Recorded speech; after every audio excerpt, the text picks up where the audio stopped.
Welcome everyone. My name's Stuart Mitchell. I'm from Australia, from an organisation called Educational Services Australia. We're a... Can you guys hear me okay? There we go. That's better. So yeah, my name's Stuart Mitchell. I'm from Education Services Australia, which is a not-for-profit company owned by the Ministers for Education in Australia. And we're tasked with rolling out educational technology that's in line with the national agenda. But I've also had the privilege of being part of the national task force for the safe and responsible use of AI in schools over the last year, which was an initiative set up by the ministers around April last year, and I played a small part in the development of a framework that was published in October, which was called the Australian Framework for the Safe and Ethical Use of AI in Schools. I'm going to ask your forgiveness on two fronts. It's late for me at night in Australia, so my body is running a little bit late. And the other thing is I was asked to jump in and facilitate this session at the last minute, so please bear with me. We're going to start by just doing a quick run around. We've got a really diverse group of participants in the panel today with a range of experiences. We're probably going to drift around the conversation, I think, because we have so much knowledge in a range of different capacities. But I might start down with yourself, Joe. Just a brief introduction, explaining who you are. Sure. My name is Joe Clement, and I'm a high school teacher in the United States, just outside of Washington, D.C. in Virginia. Been teaching for, this is my 30th year. And Matt Miles and I co-authored a book called Screen Schooled. It's available wherever books are sold. We'll get more into it later. Well, he just took my introduction, but yes, I'm also a high school teacher with Joe, and just to kind of context, we would call ourselves more tech skeptics. The subtitle of our book, Screen Schooled, was Two Veteran Teachers Expose How Screen Overuse is Making Our Kids Dumber. Hello, I'm French, and I am the president of the Federation for European Education, and I'm an elected member of the Bureau of the Steering Committee of Education within the Council of Europe. And hello. My name is Jeff Bradley. I worked for 7 years until just a couple of months ago when I stepped down as the director of the Commission on International Education at the New England Association of Schools and Colleges, which accredits K-12 schools in 93 countries around the world and is responsible for overseeing a lot of the standards that schools are expected to follow, among which are AI standards. I'm close with some of the other accreditation agencies as well that work in the international school world, and that's some of the perspective that I want to bring into the conversation today. Hello, everybody. My name is Maria Jose Ogando. Everybody knows me by Majo. My colleague couldn't attend, so I think he got kicked out of the program, but I'm representing him. I lead a small boutique consultancy in education in the UK, in London. And for the last year and a half, we've been leading the AIforeducation.org initiative. This initiative is looking how we can build AI tools and products for developing countries in sub-Saharan Africa and as well as East Asia. So a lot of our work that we've been doing is ensuring that these tools are pedagogically sound, but also relevant for the context in developing countries. So that's me. And so as you can see, we've got a really broad range of contexts and experiences, as I mentioned. But what I'm really interested in is perhaps, Joe and Matt, and I'll pass you this microphone as well, so you can both talk simultaneously. I'm really curious to hear a little bit about that skepticism that underpins your book, and perhaps some of your thinking around what you're seeing in terms of the difference perhaps between the theory and the practice that's emerging in schools, in your context in the US, in the use of AI. Thanks. Thanks very much. The first thing I want to point out is that very often educational policy is made by people who are well-intentioned, but often aren't experts in kids and in teaching. And a lot of times teachers are left out of the conversation. It would be interesting if there were a session today, for instance, just a panel of classroom teachers. What are your experiences? What are you seeing? Anytime a new initiative is going to be rolled out that's supposed to be transformative, that's supposed to reimagine how education works, and we're going to redesign the curriculum or whatever, teachers, in my mind, should be at the center of that discussion because they're the ones that are doing it every day. And so what we've heard, and as I mentioned, I've been teaching for 30 years, I've heard the word reimagined, revolutionary, redesigned, transformative, I don't know how many times, and all of those things, if you go back through whatever, have the potential to do all the good that we hear about. The potential is there, of course. The question is, what is the reality? And the reality is, as you might imagine, if you can imagine yourself being 16 and being handed a study guide in history class where you're supposed to go and look up a bunch of terms and whatever, and then somebody tells you, hey, you've got this tool where you can just type, upload your study guide and it'll do it for you. How do we think kids are going to use that? And that's how they use it. And they're usually very honest about their use. And they'll tell you that that's how they use it. Even though they understand, many of them at least have a rudimentary understanding of what is possible, we all looked to take shortcuts. And I think, teenagers, we work with teenagers, but I think this goes all the way down to the youngest kids also, are looking for some way to have to do less work. I mean, we all are. And I think that's the problem that we see, is that we keep hearing that this is going to be such a benefit. And we all want the same thing. We all want happier, healthier, smarter kids.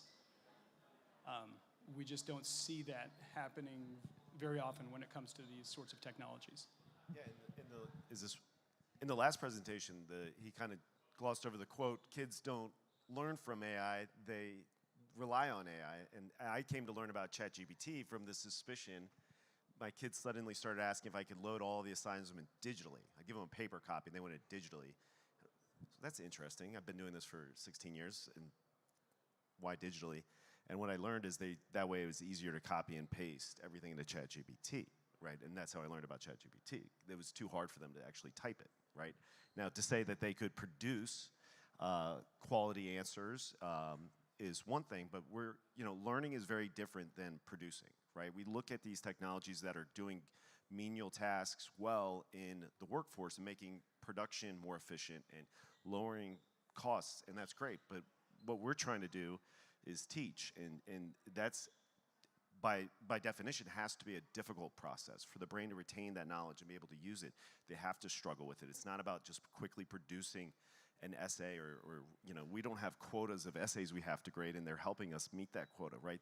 They are thinking deeply about information, and you can't do that unless it's been internalized, right? So what we see is that reliance on AI is detrimental, or at least it has been so far, to learning. Jeff, I might ask for your perspective on what we've just heard. Yeah, I would agree with what you're saying in the sense that there's a confusion out there about what is the purpose of the tools that we now have at our disposal. I would say that the confusion and the maybe resistance to the terms like revolutionize and transform is a lack of, I think, shared understanding of a more fundamental question, which is, what is school for? And until we have a shared understanding, whether it's the community of families that send their children to this school, or the culture in which you're embedded that believes that schools are for this and that purpose, until you have a shared understanding that everybody can look at and say, yes, I agree, it's hard to have conversations about new tools and revolutionizing and transforming. Are you transforming because the current state of things doesn't answer the question, what is school for, adequately? So I think we're confused a little bit as a culture, and I'm speaking from the American perspective, and as an accreditation agency, an accreditation agency would say, in the case of NEASC, that I'm most familiar with, what is your school's shared understanding of high quality learning? So we start there as a kind of fundamental question. Do you have that definition of learning, a shared, that people all agree that's what this school is for? When you have that, I think it's a lot easier to say, okay, here's this wildly powerful new tool that, by the way, we didn't ask for. Schools did not put in an order to have ChatGPT dropped into their midst. Now, we're finding ways of incorporating it and dealing with it and managing it. And I would just say 2 words about that. One is guardrails and guidelines. And that guidelines and guardrails are where safety comes in and where proper usage. It's an amazingly powerful tool, we know, and it's not a single thing either, because there are so many applications, as we know. But unless we have a kind of common understanding that this enterprise of schooling, the reason we send and pay and have kids do this and have teachers show up is for the following reasons. Is it to get a job? Is it to promote democracy? Is it to promote literacy? Is it to feed children, as it is literally in many cases? It's a lot of things in many places. Let's have that conversation first, and then let's talk about how best to manage with AI. Thanks, Jeff. I mean, what that brings to my mind is one of the challenges we're facing in Australia is around trying to bridge some of those gaps you spoke about. So the framework that I mentioned earlier, which we've developed, which was fundamentally designed to give guidance to teachers and schools about how to use AI safely. And as I said, we were doing this time last year when the world was really fresh and emerging around AI. And the task force was a really interesting group of people. It was a mix of academics, policymakers, and one of the stumbling blocks we ran into in the second session was we're starting to go down the rabbit hole of the technology and thinking about, what is it going to do? How is it going to work? And we had to stop ourselves and ask, really, is this the best framing for us? Or should we instead frame this framework in terms of the outcomes that we want? Both pedagogically and from a learning perspective, from students' well-being perspective, human rights perspective. And that was a really powerful way, because what we've got now is a framework that is sort of resilient to the changes of technology. However, one of the challenges that sort of the organisation I'm with has been tasked with is now turning that into some guidance and directives and standards for software companies to implement those guardrails that you're talking about, right? And in some domains, that's quite straightforward.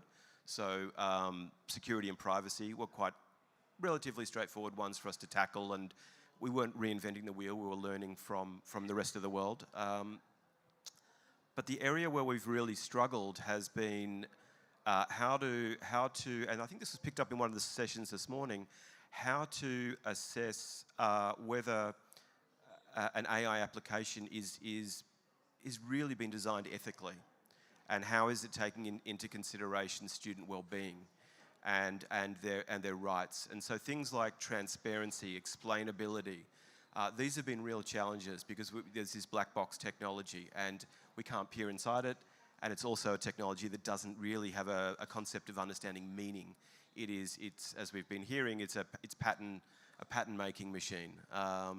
So this is somewhere where, I mean, I'd be interested, Claude, in your perspective. I understand you're from the tertiary space, but really also the human rights and your thoughts on, I guess, that intersection of human rights, well-being, and AI. Yeah. Yeah, thank you. I would react on the 2 interventions. The first is that definitely the new students, whatever they are, pupils or students, they not only rely on AI, but they get quite addict and dependent. and this is quite an issue regarding the topic enhanced safety.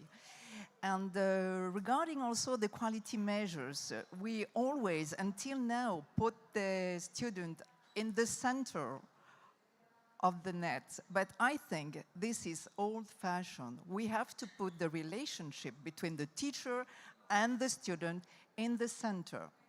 And that is very important to enhance quality and therefore to enhance digital safety.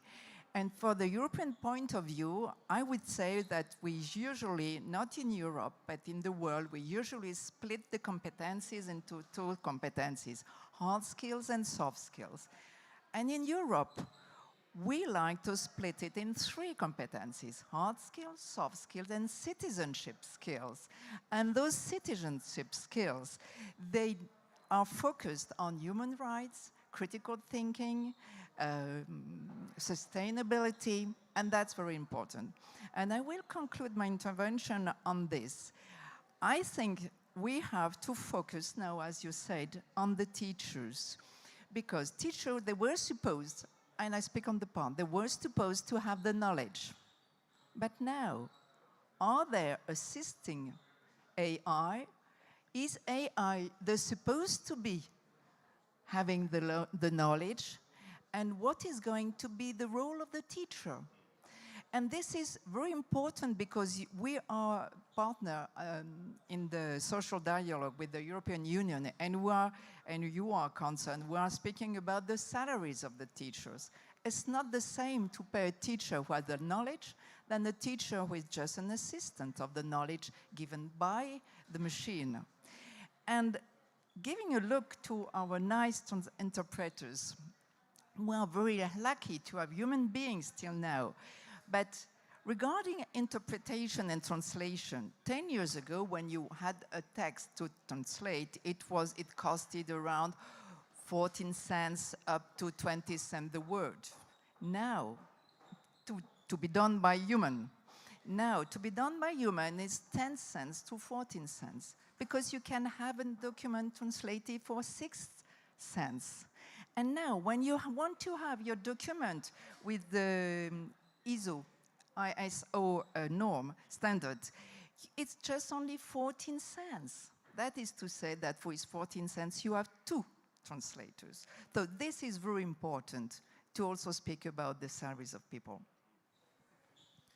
Thank you. I want to come back a little bit in a moment and maybe explore that question that you raised around the relationship between teachers and students and how AI is kind of playing a role in that. But before we do, I think, Maria, it would be great to hear from you because you've got a very different perspective in terms of the markets that you're working in and the communities that you're engaged with. So we'd love to hear about that.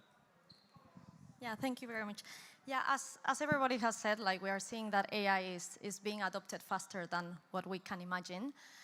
In terms of AI development tools, we also see a rush to market because developers are seeing, like putting AI tools, and a lot of like the choices of which tools to decide is let down to the teachers and to use like teacher ratings and aspects like that.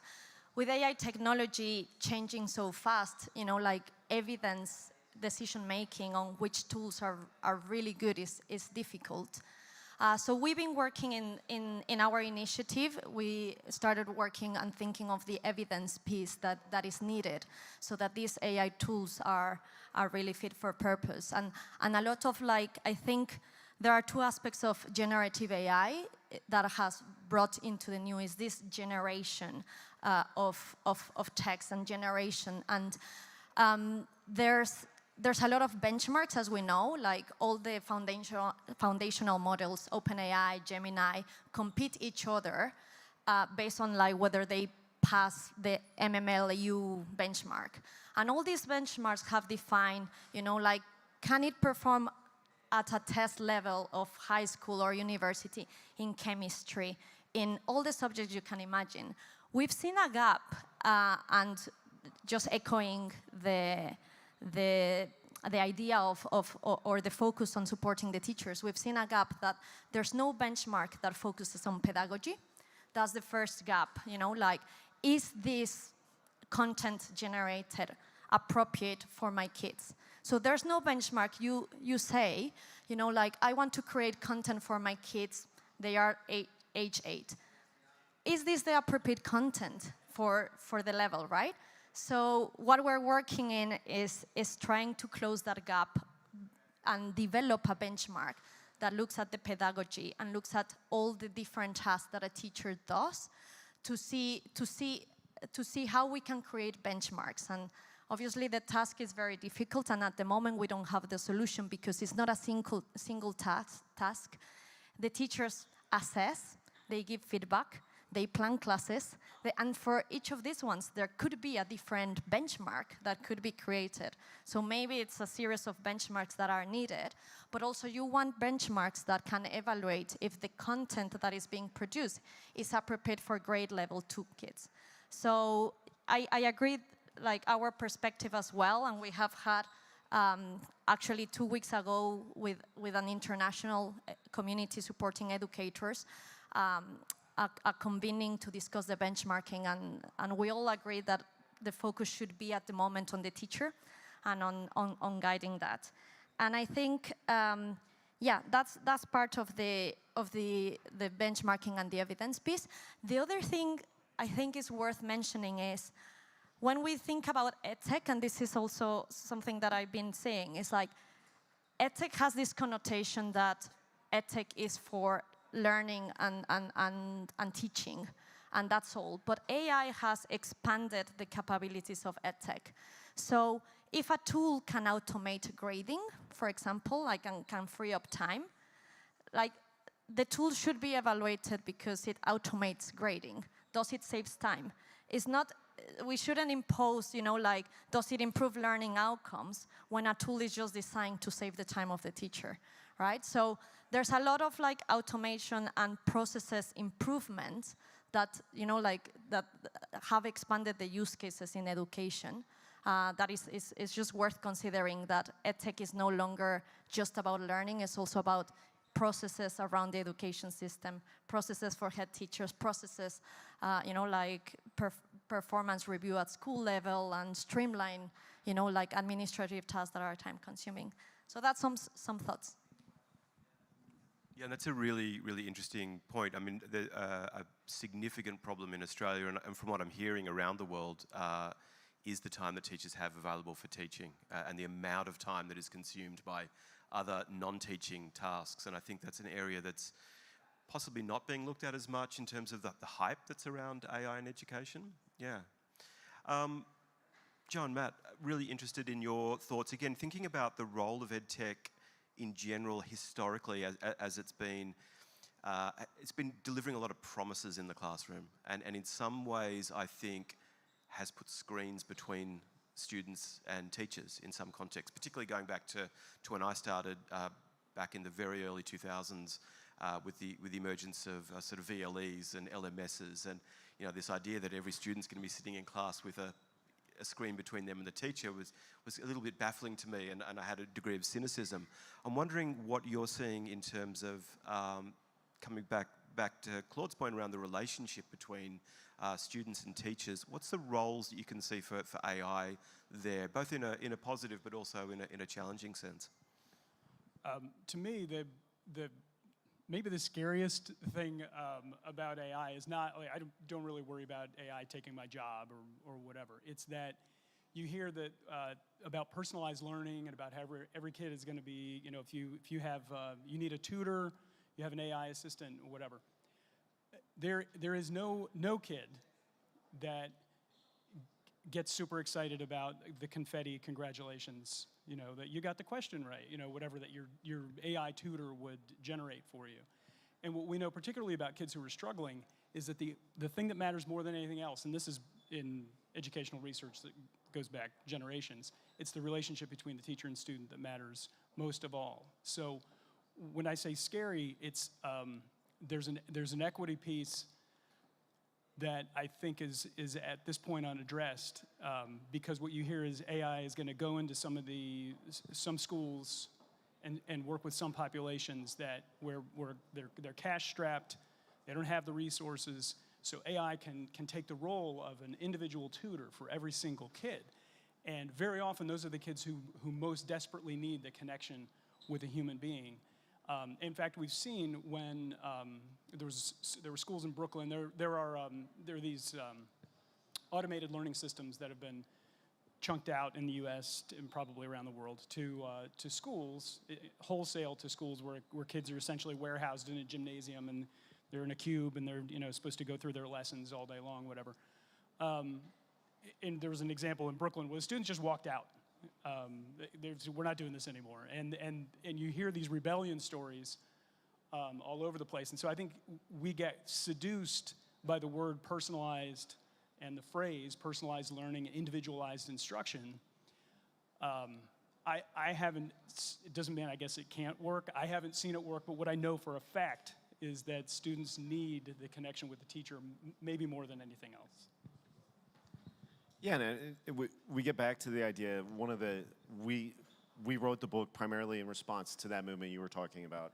And what we were seeing in the classroom, not only the screens were distracting, but cell phones also. And what we see is, if you look at any measure of well-being since the advent of the smartphone, it's gone drastically down, right? Depression rates are all-time high, anxiety rates, suicidal ideation, all of those. Our kids are very lonely and depressed, right? And they need, we were talking about the role of a teacher. It's more than just delivering content. There's the socio-emotional role, right? The social cultural role. And when we're dealing with kids who are so depressed, right? I mean, I've had at least half a dozen students hospitalized for suicidal ideation just this year so far, right? I mean, see kids isolated, right? Anxiety, a lot of the 504 and IEPs for anxiety disorders are kids can bring in their noise-canceling headphones and stay distracted, disconnected. They're more disconnected, right? And what we know is that human connection, we haven't evolved, since we invented, Netscape and other technologies, we haven't evolved to not need human connection. So that's that social cultural piece. My fear with AIs is even if you do have a device that can answer questions for you, right? That's a missed opportunity for a connection with another human being, be it the teacher, be it a peer, right? And if we keep creating and developing these rabbit holes for our kids to go down in isolation, what is the impact is that going to have on their social emotional well-being? That's a thought that worries me with AI. You said a word that we are going maybe in a few years say that is a very important word, fear. AI doesn't know the word fear. We fears, AI doesn't fear. We know that we are going to die one day. AI has eternity in front. And I'm not so optimistic like you regarding the teachers. In Europe, we have a shortage of 2 million teachers. And we are speaking, fortunately or unfortunately, from wealthy country. Look at the non-wealthy country. They are putting money not in training teachers, but having more AI, more content. So I think that we really have to strengthen the relationship between teacher and student to protect also the job of teachers. I'm not so optimistic like you. Following up a little bit, following up on the idea of how do we go about managing AI, because it's here, and it's here to stay, and we know that. I would advise anybody who asks me now to find where are schools that care deeply about proper use of AI, where are they turning? To whom are they looking? And on what are they depending? And one of the scariest graph representations this morning, I think it was Professor Fidel who showed the graph line of technology always outpacing individuals and policies, and companies were next in line behind the people. But policies are the last things. So the technology is here. We have it. It's in our pockets. It's in our kids' pockets. How do we manage it with policies? And how do we use it? Because maybe it can enhance the relationships between students and teachers. I don't know. Does it? Who's doing it? I would say look to where those schools are that care deeply about proper use and safe use. And one of the places they're turning right now is a fellow accreditation association based in Philadelphia, in Pennsylvania, called the Middle States Association, MSA. And they've developed something called RAIL, R-A-I-L, which is Responsible Artificial Intelligence for Learning. And it's a set of protocols and standards, basically, that schools need to meet and adhere to in order to then receive this credential that says we are living by these expectations, which of course are evolving, but it includes lots of safeguards. And it includes you need to have a policy in your school that says here is how we are going to treat this technology of artificial intelligence. Here's how we're going to treat generative AI. Here's how this affects our assessment policy. Combined with that, of course, needs to be involvement of teachers in developing the policies and then also in educating the teachers and the parents and the students. Here's what the policy says now. Here is what we believe about use of this tool in our school. I want to say one other thing, and it was mentioned again earlier today as well, that we can take a lesson, I think, from this fast-changing environment from social media and what happened. And how social media, when it arrived, seemed like this amazing promise to connect the whole world, to improve access, to promote democracy and the voices of people. Can and does it still do that? Sure. But this promise has turned, in many ways, into a perversion that is affecting relationships, that is affecting democracies in very negative ways that we did not anticipate. So let's learn the lesson. And I, again, want to talk about guardrails and guidelines if we're going to use AI in schools. Fantastic. And yeah, look, I think we're running towards the end of our session. And so I think for me, some things that have emerged out of this conversation, as well as the sessions this morning that are really interesting, are thinking back to the history of edutech or edtech that I've been involved in, going back to, as I said, the start of this century. I think what's the kind of light at the end of the tunnel for me is the fact that we're having these conversations. At other points in time, we've seen this immense hype about the promises of technology in the classroom, and a rush to get it in there, and a rush to believe it's going to solve our problems. Whereas now, and I think it did start to a degree with that open letter from the AI engineers last year that really kind of stopped the world in its tracks. I think this is a positive thing, that we're stopping, we're thinking about the risks, we're thinking about the human dimension, we're thinking about the relationships, we're thinking about the important aspects of what it is to be human, as we've got for the framing for this conference. And we're most importantly thinking about the well-being of students and carefully considering the role of AI and therefore implementing some of these standards, guardrails and protocols, and really trying to say to the industry, hey, slow down a bit, and we want to make sure that what we're doing here is safe and it's having a positive impact. So I want to thank each of my panelists. We all came together pretty quickly at short notice, but it's been a wonderful discussion, so thank you all, and thanks for coming and listening.